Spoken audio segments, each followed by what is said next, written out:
Yo le agradezco muchísimo a Luri Ann Jiménez Paive, doctora en Ciencias Médicas por Harvard, profesora investigadora de microbiología y directora del Laboratorio de Genética Molecular de la UNAM. Ella tiene un libro que se llama Las vidas que no contaron, de Editorial Planeta. Hola, ¿cómo estás? Qué gusto tenerte otra vez en el programa, Luri. Muchas gracias, Víctor. Muchas gracias por la invitación, como siempre. Oye, hay algo que a mí me parece importante destacar. Bueno, lo platicamos incluso durante la pandemia, la fase intensa de la pandemia, y vimos cómo el número de muertos era una cosa, el número oficial, y otra muy diferente, el número real, porque pues el INEGI nos daba también un exceso de muertes en forma muy relevante que podía llevarnos hasta el doble o 2.5 veces más las víctimas, las muertes por el COVID. ¿Qué fue lo que al final de cuentas tú puedes concluir después de terminar tu libro, y que ya está a la venta, por cierto, en las librerías? Sí. Bueno, pues una de las cosas es que la pandemia todavía no termina, ¿no? Así que estas cifras tan dolorosas continúan incrementándose, ¿no? Continúan aumentando. Pues bueno, las cifras que tenemos más acertadas hasta ahora, pues en cifras oficiales, como todo el mundo sabe, al día de hoy se están reportando arriba de 324,000 defunciones, 324,400 más o menos. Ajá. Pero dependiendo de las estimaciones, de quién haga las estimaciones, el exceso de mortalidad, pues en nuestro país, que era un informe que se actualizaba una vez al mes o cada 2 meses, ahora se ha dejado de actualizar, entonces tenemos datos solo hasta el 1 de enero. Pero a nivel internacional, los grupos que han hecho estos cálculos alrededor del mundo sitúan a México en la 4ª posición con el mayor número de muertes en exceso, o sea, de muertes en general a consecuencia de la pandemia, en 4ª posición a nivel mundial, solamente detrás de la India, de Rusia y de Estados Unidos. Y esto, la cifra que se estimó para nuestro país es de 798,000 muertes. Esto quiere decir que la diferencia entre las muertes reales a consecuencia del manejo que se le dio a la pandemia en nuestro país y las muertes que el Gobierno de México, la Secretaría de Salud, reporta como oficiales, hay un déficit o una diferencia de más de 475,000 muertes que no están siendo contadas.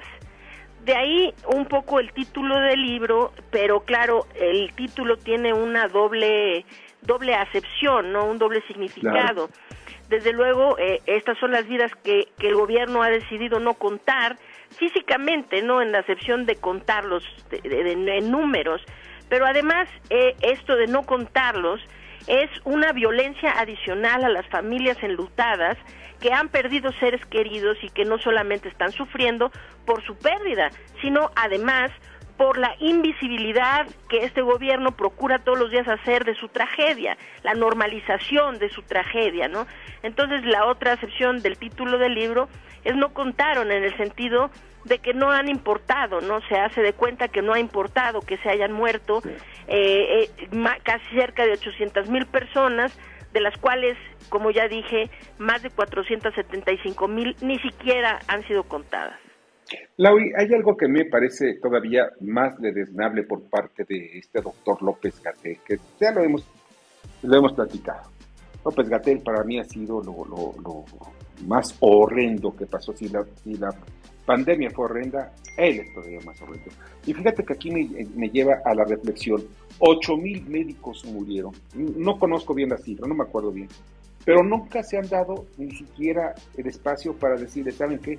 Esos son nuestros verdaderos héroes. Vamos a hacer Mira, están preocupados porque pues asistan al funeral de una palmera y en Paso de la Reforma, pero no han tenido ni siquiera la delicadeza, tampoco cuentan miles de médicos que dieron su vida por la salud de cientos de miles de personas que estuvieron internadas en hospitales por el COVID. Sí, es muy cierto lo que dices, es realmente algo completamente lamentable. La cifra la última cifra que tuvimos, esta es otra cifra que el gobierno ha persistido ahora en ocultar. Es decir, las cifras de la pandemia el gobierno cada vez las transparenta menos, las oculta más y cada vez son más manipuladas, más con fines políticos o para manipular la opinión pública, qué sé yo. La cifra del personal de salud fallecido por COVID-19 durante la pandemia, que es un dato que se daba una vez a la semana. Después, en octubre del año pasado, se empezó a dar cada 15 días en lugar de cada semana, pero no se ha vuelto a actualizar desde hace ya más de 7 meses.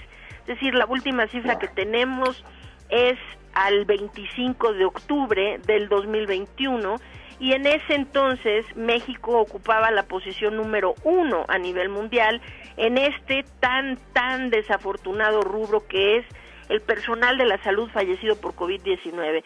Se tenían 4.517 defunciones reportadas en ese momento, hace 7 meses, a saber cuántas se han sumado desde entonces, desde luego, pero éramos y seguramente seguimos siendo, éramos el país número 1 en términos de muertes en el personal de salud.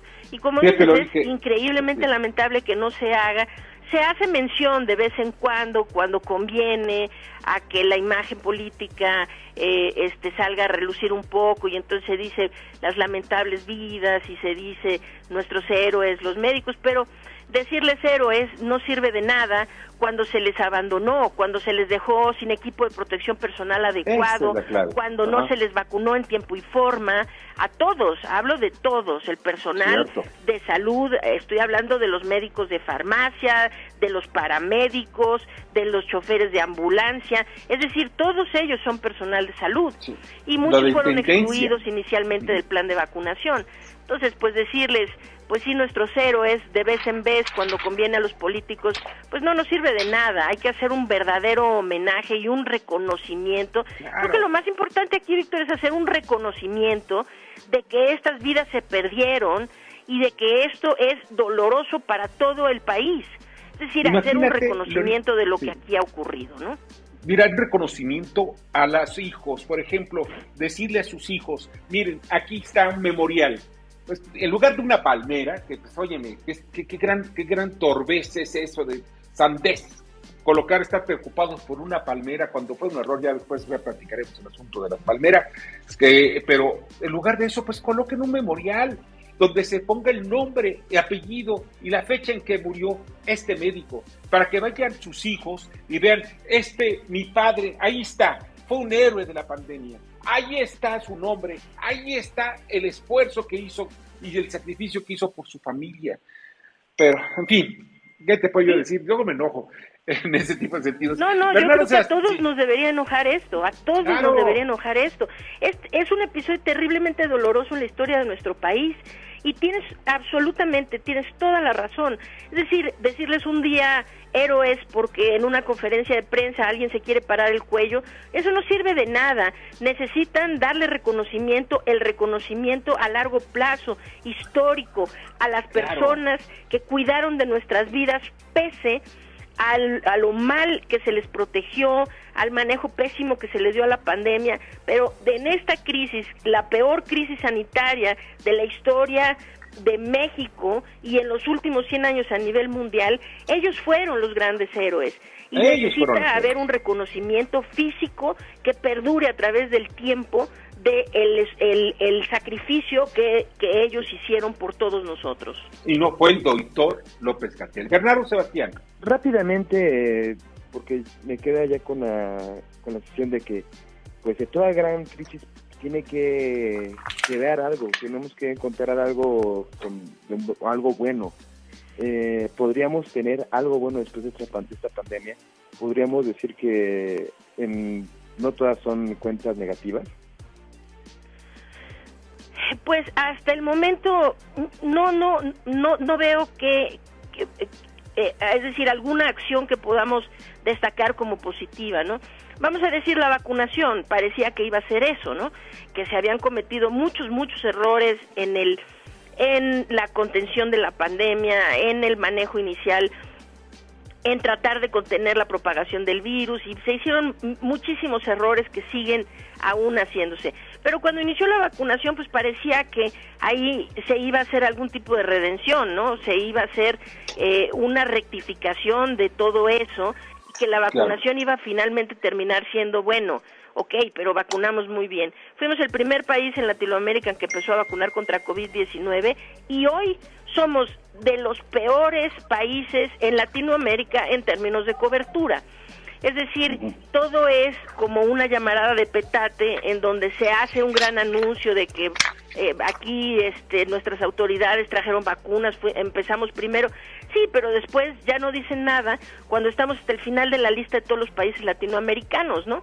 En términos de cobertura de vacunación. No se aplicaron los refuerzos a tiempo, y eso cobró muchas vidas de adultos mayores durante la cuarta ola.